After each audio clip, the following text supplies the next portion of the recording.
صدر محترم پروفیسر رشاد مدولوی صاحب کو کہ آپ تشریف لائیں اور صدارتی کلمات سنائیں۔ حضرت مولانا سجاد نعمانی صاحب، جناب مسعود الحسن عثمانی صاحب، پروفیسر رمیش دیکشت جی، جناب عبید منظر صاحب، اویس سمبلی صاحب، فاروق نعمانی صاحب، اطہر حسین صاحب اور نعمانی خانوادے کے تمام افراد جو اس وقت یہاں موجود ہیں یا نہیں۔ خواتین و حضرات، بہت سی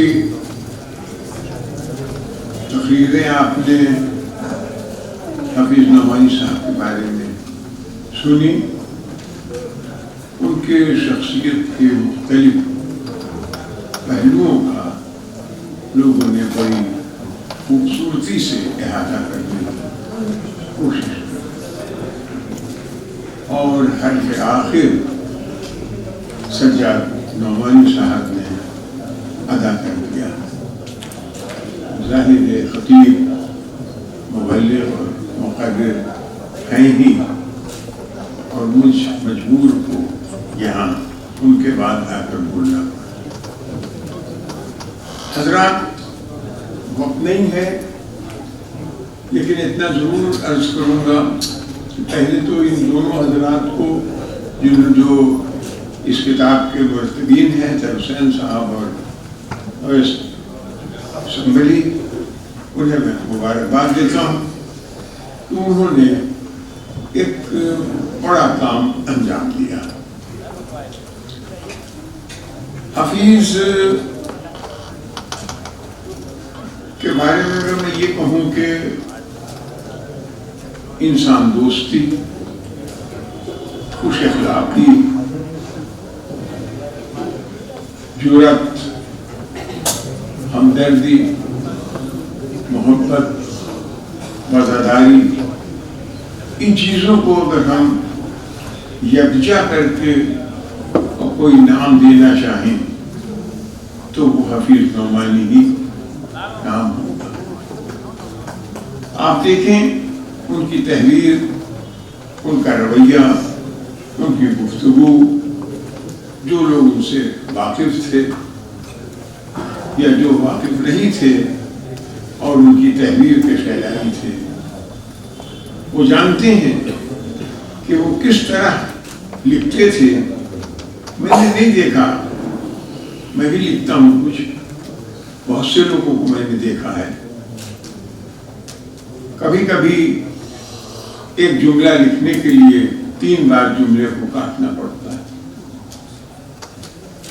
یہاں میں سمبلی ہیں اور سارے لوگ ہیں جو خانوادے سے تعلق رکھتے ہیں۔ حفیظ کے سینکڑوں پیج حفیظ نے قلم برداشتہ لکھے ہیں، یعنی ان کا اصول تھا صبح اٹھے قلم اٹھایا، اپنی منشی والی میز پر آئے اور لکھنا شروع کیا، پلٹ کے نہ کبھی دیکھا، نہ کبھی ایک لفظ بدلا، نہ کبھی ایک لفظ کاٹا۔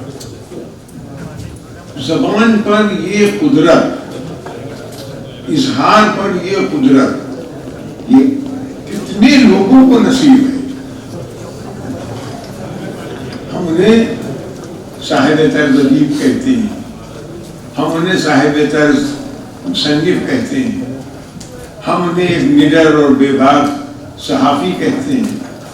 میں ان کی صحافت کے زمانے میں بھی وابستہ رہا ہوں، اور ان کی صحافت سے پہلے بھی میرا ان کا تعلق رہا ہے، اس لیے میں جانتا ہوں کہ کس طرح وہ لکھتے تھے اور کیا نقطۂ نظر تھا ان کا۔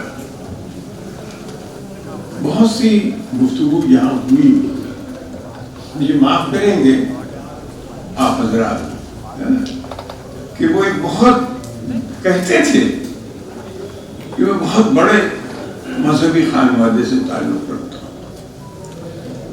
میں اگر آپ سے یہ کہوں کہ میں نے ایسا غیر مذہبی آدمی نہیں دیکھا تو غلط نہیں ہوگا. ایسا شخص آپ نے ان کے کالم پڑھے ہیں؟ لکھنؤ جیسے حساس شہر میں جو ہمیشہ دو فرقوں کے درمیان کشمکش کا میدان رہا ہے،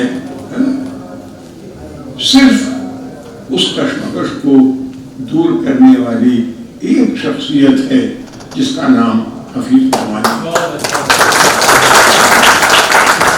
ان کی وہ تحریریں اٹھا کر دیکھیے، اس زمانے کی تحریریں اٹھا کر دیکھیے کہ کس طرح سے بے باکی کے ساتھ انہوں نے لکھا ہے، اور اس بات پر، اس ضرورت پر زور دیا.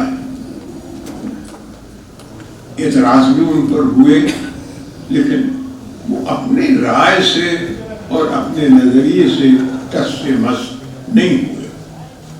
اور یہی نہیں، جہاں ہندو مسلم اتحاد کی بات تھی، کبھی تنہائی میں کسی سے انہوں نے چپکے سے ایک جملہ کہا ہو، آپ کو ایسا آدمی نہیں ملے گا.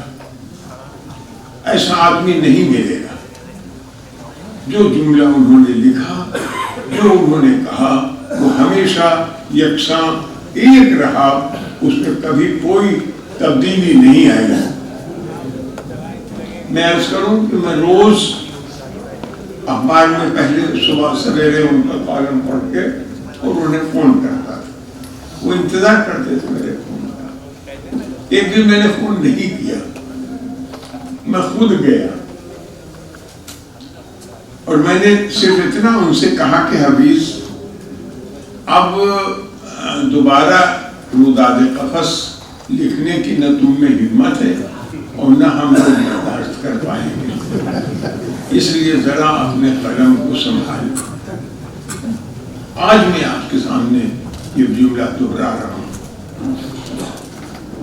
انہوں نے کہا کہ تم ٹھیک کہتے ہو، اور میں یہ عرض کر رہا ہوں کہ سیاست میں بھی ان کا جو نظریہ تھا وہ رہا، ادب میں ان کا جو نظریہ تھا وہ رہا. جہاں انہیں مجھ سے اختلاف تھا، میری کتاب پر اختلاف تھا، وہاں بھی اودھ نامے میں وہ کالم ان کا موجود ہے کہ میرے خلاف انہوں نے لکھا کہ بھئی آج تمہارے بارے میں کالم آ رہا میرا. یہ ایسے شخص میں نہیں سمجھتا میں کس سے مثال دوں. میرانیس نے کہا کہ قلم بھی رہ گیا ہر بار نقطہ دے کے ناخن پر، نہ سوجھی جب کوئی تشبیہ روئے شہ کے خالوں کی. میں اگر حفیظ کی کوئی تشبیہ دینا چاہوں، میں سچ کہتا ہوں آپ اس مجمع کے سامنے، میں نہیں کہہ رہا ہوں، میں نہیں دے سکتا تشبیہ، نہ ان کی تحریر کے سلسلے میں، نہ ان کے رویے کے سلسلے میں، نہ ان کے میں نے عرض کیا ان کی وزاداریوں کے سلسلے میں کہ جو بات ہو گئی ہے وہ اسی طرح سے ہوگی. میں ایک بہت بڑی شخصیت، ابھی ہمیں سمجھنا پڑے گا. یہ بہت اچھا کیا مبارکباد کے مستحق ہیں اویس اور اطہر صاحب کہ انہوں نے شناسہ چہرے اور حفیظ اور ایک تاریخ، ایک قید، ایک تاریخ یہ شائع کر دی. ان کے مضامین کا مجموعہ، ان کے اور بہت سے مضامین ہوں گے.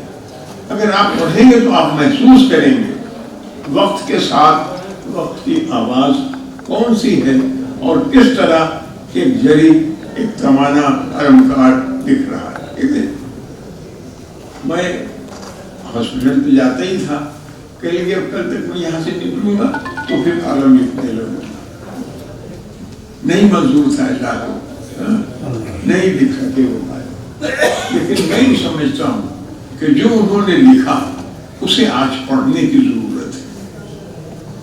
یہ نہیں ہے کہ کوئی وقتی چیز تھی اخبار میں چھپی اور اخبار کے دن کے ساتھ وہ تحریر بھی ختم ہو گئی. ایسا نہیں. وہ تحریر آج بھی زندہ ہے اور آج نہیں 50 سال بعد بھی زندہ رہے گی کہ حالات کے مطابق، چیزوں کے مطابق کس طرح سے انہوں نے تجزیہ کیا ہے، کس طرح سے ان کی انالیسس کی ہے اور کیا نتیجہ اخذ کیا ہے۔ یہ وقت بتائے گا کہ ان کی کیا اہمیت ہے۔ ہم نہیں بتا سکتے، ہماری نگاہ میں تو وہ بہت اہم ہے، لیکن وقت بتائے گا کہ ان کی کیا اہمیت ہے اور کس طرح سے انہوں نے ایک تاریخ ساز کام کیا ہے۔ ایک عہد ساز شخصیت ان کی تھی اور انہوں نے جو کام کیا وہ ایک تاریخ ساز کام تھا۔ میں آپ سب سے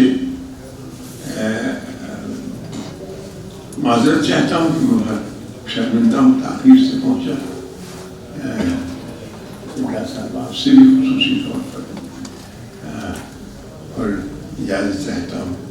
میں یہ ضرور چاہوں گا کہ ہم ایک دن ضرور اس طرح کا مقرر کریں کہ ہم اس گفتگو کو جاری رکھیں، اس لیے کہ ہم یہاں کچھ جذباتی گفتگو زیادہ کر پاتے ہیں، ہم اس طرح کی گفتگو نہیں کر پاتے ہیں جو کسی شخص کے کردار کا اور تجزیہ کر سکے۔